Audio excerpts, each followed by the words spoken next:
Well, I want to talk a little bit today about the annual report, which citizens can find on our website. But I want to talk specifically about the general fund revenues and expenditures. And I think a lot of people don't understand what taxes they pay and how we use that, and also how they contribute to the resources we have available to provide service. So let's start first on the revenue side. And if you look at the pie chart that actually shows on the website, where our revenues come from, you'll see this ad valorem taxes. Ad valorem is a fancy way of saying property taxes. So whenever everyone sort of thinks about what they give to local government, I think they focus mostly on property taxes. You'll see that actually property taxes are only about 43% of our revenues. Well, that's a significant source. In fact, it's our largest source of revenue.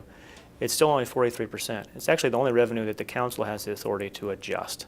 When they go and actually change taxes, they can impact that one more than any others.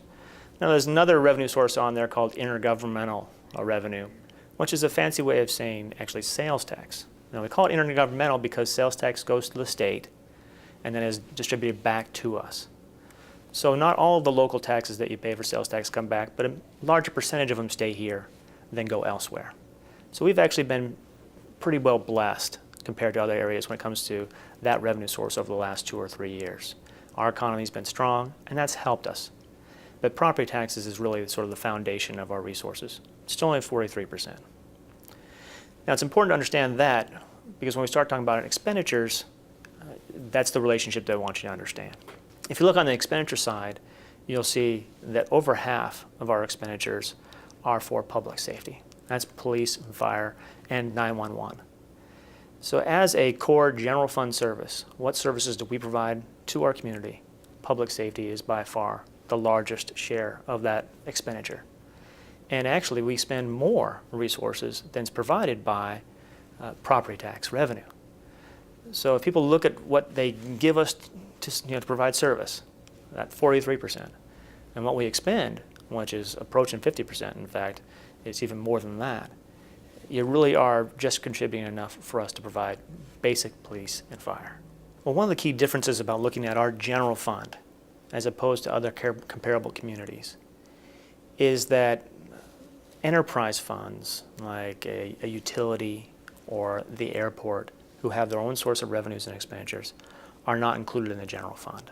Okay, we really have what some refer to as micro businesses. So when you look at our core services, the services that we have to provide, and it's supported by taxes, that is police and fire. They are our foundational service. And you'll see that in the way we prioritize our expenditures. Actually, if you look at our expenditures, there are some other areas where we call support services. Those are things, internal services like information technology, human resources, finance. A lot of their work supports police and fire too. So the actual amount of resources we provide is well in excess of 50% for police and fire. That is the core thing that we do. Now, there are lots of other things we do as far as providing parks and recreation and do things like that, but providing safety is that highest value service that citizens can expect from us. The challenge with public safety is that it isn't something that respects borders. It is something that when you call us, we will come. And if you're in an area that's just outside the city limits and there's a mutual aid, we'll go there. If you're from outside the community and you're visiting to do shopping or to work, you call us, we're going to be there for you.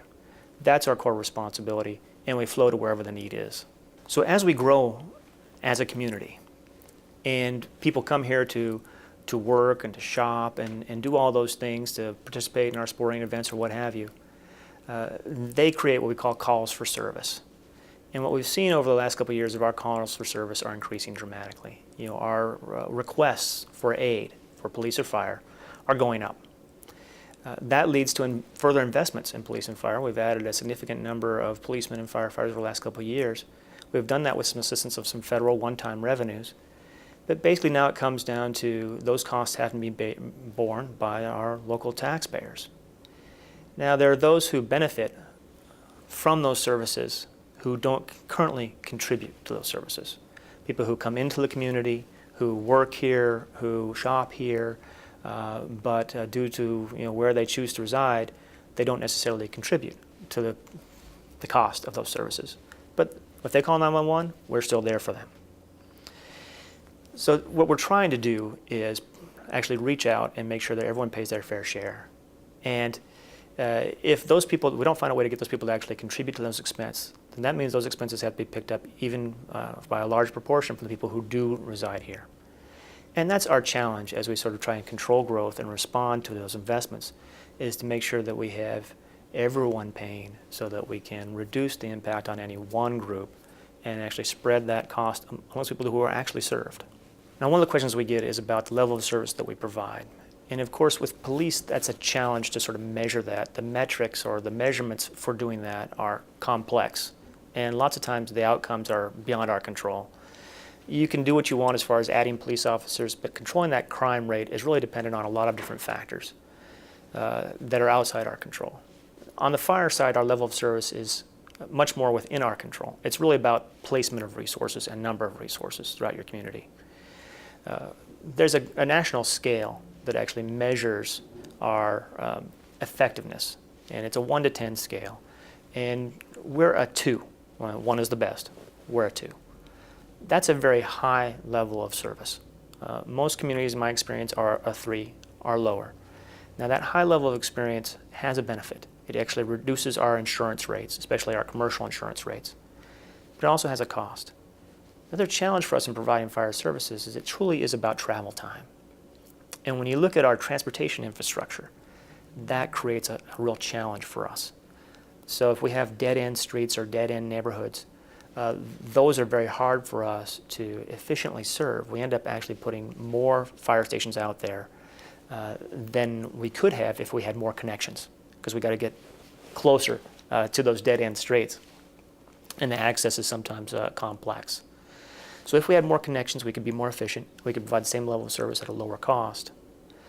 The other thing that a lot of people don't understand is that when it comes to a fire station, building the station itself, the physical building, that's fairly easy. I mean, it's $2.5 million, but a one-time cost that you can spread over 25, 50 years. From an annual basis, that's not that big a chunk to buy. The real challenge you have is actually the operational cost. Operational cost to actually operate a station is $1.2 to $1.4 million per year. That's personnel, not equipment. So it's even bigger than that if you add in the amortized cost of the big things like that. So every station we can eliminate by having a more efficient infrastructure, or having a better opportunity to actually get that station in the right place. So sometimes we have to look at relocating stations. And they say, why are you doing that? It looks like a waste of money. Well, actually, if we can relocate that station rather than putting in a new station, we're save ourselves not only the one-time capital costs, but the $1.2 to $1.4 million every year.